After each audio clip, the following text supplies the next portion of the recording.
Бәріне сәлем. Бұл Аружан Амалова. Бұл подкаст студиясының редакторы. Бізде жаңалық бар. Біз жаңа подкаст жасадық. Оның атауы Қазақ протест тарихы. Подкаст 2 бөлімнен құралады. Алғашқы 2 эпизодта тарихи көзқараспен қазақ дәстүрлі қоғамы, халықтың отарлауға қарсы күресі және кеңес дәуіріндегі наразылықтар туралы сөз етеміз.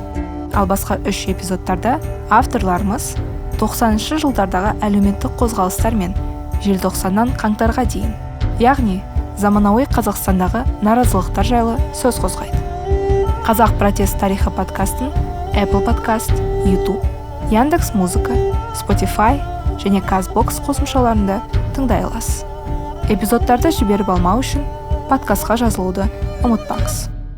Бұл подкаст ақш халықаралық даму агенттігі USAID арқылы Америка халқының жомарт қолдауымен ұйымдастырылды. Подкаст мазмұнына бұл студиясы жауапты және USAID немесе ақш үкіметі көзқарастарын сипаттамауы мүмкін.